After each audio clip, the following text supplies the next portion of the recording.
Dave from Informed American here, asking you the question: are you prepared for? Were you prepared for the coronavirus pandemic?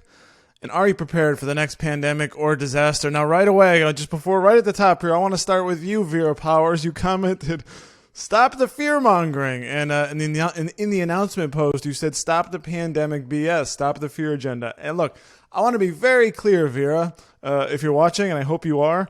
That's not what I'm doing here. Look, whatever you think of COVID-19 and all that, it was real. The virus itself is real, and some of us were kind of caught without, with our pants down and not being prepared. And whatever you think the degree or how much COVID-19, how deadly it is, and of course, thankfully, it's proven to be a lot less deadly than was initially predicted. But many people were caught without enough food, toilet paper.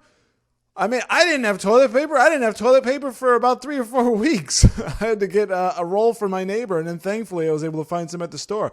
Face masks, okay? So how about this? Let's imagine a world where COVID-19 was as bad or worse than people thought. Let's imagine that world, and it could happen, right? These things can happen, and it's not whether, and it doesn't. Thankfully, thankfully it's it never is as bad as people say, but there may be that time where something is bad. Look, I've been through hurricanes here. I was without electricity for 3-4 days back in Irma in 2012, I believe it was, and it was September. It was really hot. It was really uncomfortable, and thankfully we had enough food and stuff. But what if something bad does happen? It does, and I've got a list of things you can do here.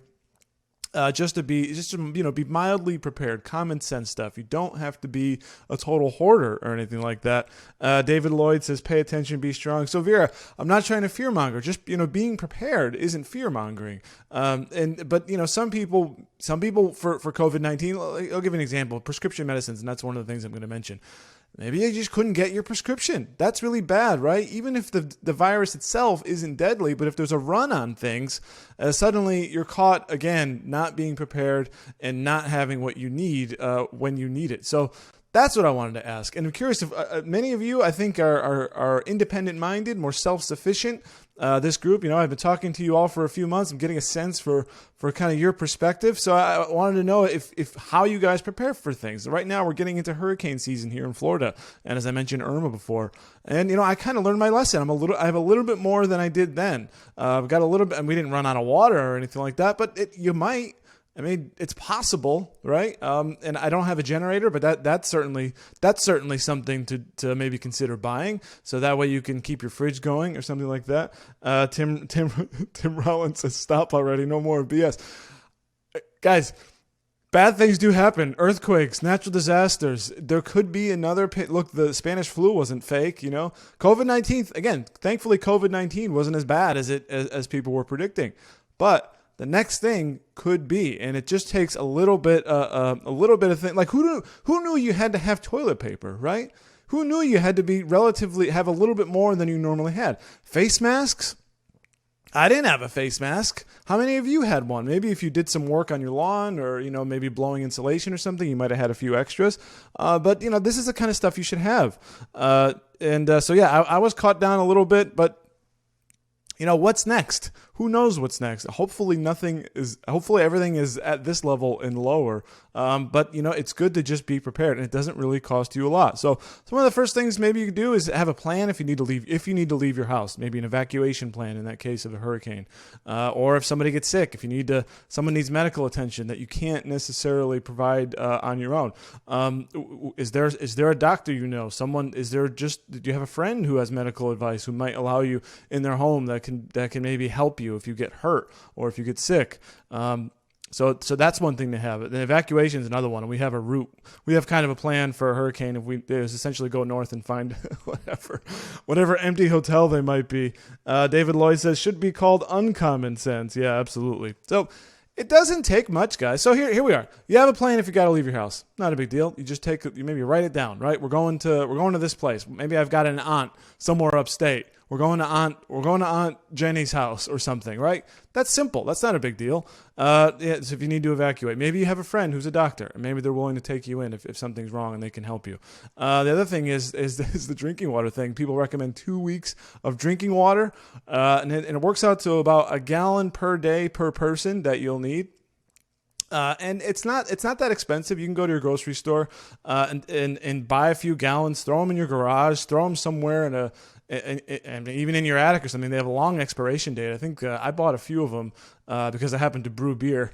But I bought about 8 gallons, and I think they don't expire for like 18 months or something. So you have them, you check the expiration. If they're about to expire, you use them. No big deal. Go buy more. I think there was about 78 cents a piece when I got mine. David Lloyd says, see, here we go. David gets it. Should always have 3 to 6 months of supplies on hand at all times. See, this is what I'm talking about, guys. That's what I'm saying. It's not, forget, okay, I mentioned COVID right at the beginning, but that's not what this is about. It's about the next thing. COVID is essentially a dry run of things of something that could come, of a worse thing. It's about planning, it's about hedging your bets, right? So they recommend 2 weeks of drinking water, also 2 weeks or 3 weeks if you can of preserved food. Usually think of it as canned food, but you can also get those MREs, those meals ready to eat. At least you give yourself some variety. And of course, if you're getting, don't just buy like just all like mac and cheese MRE or chicken flavored ramen only. So you want to get some kind of variety, fruits, vegetables, and I know a lot of canned fruit and canned veggies don't always taste the best, but you do want something there that to give you a bit of variety, so you get protein, carbs, veggies, fruits, all that stuff.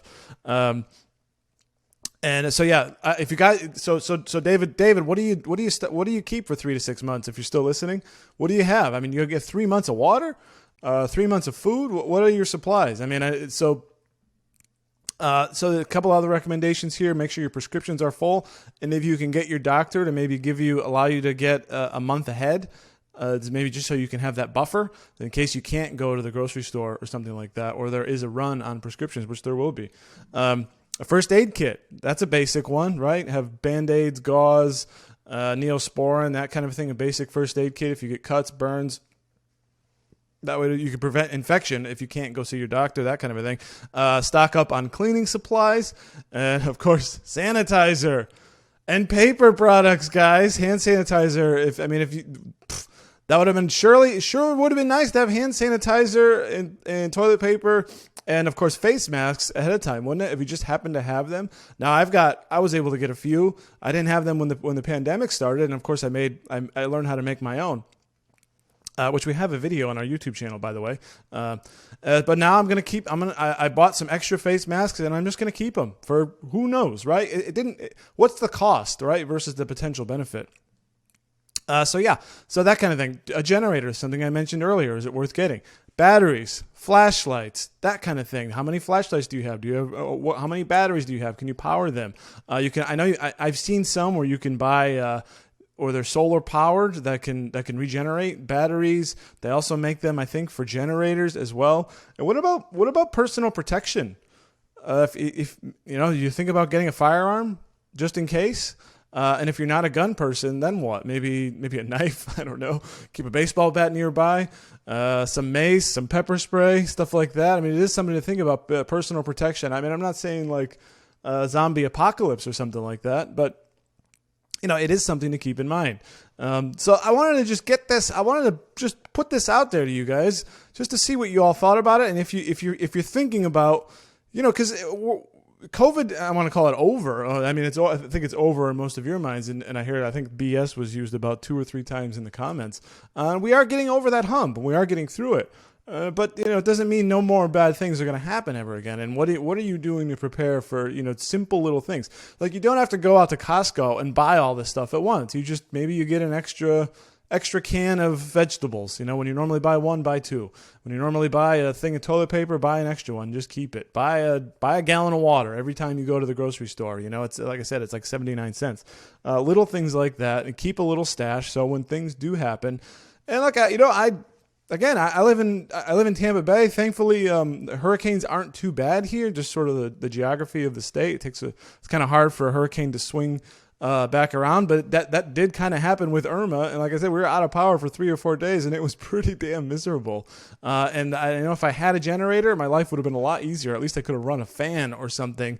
And 75, 78 degree, middle of the night, hot, humid, dew point at, right at the same level of the temperature. There's no relief from the heat.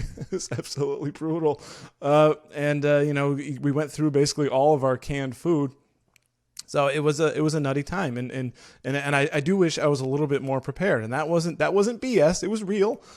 So something to think about, and I'm curious. Keep this going, guys. I want to know how you've prepared for this stuff. If you're thinking about that too, if you're thinking like I am for the next thing, how so that I'm not caught with my pants down again with no toilet paper and no face mask. What are the things are you guys doing to prepare for something like a pandemic, something like an earthquake, or some other natural disaster, hurricane, as I mentioned?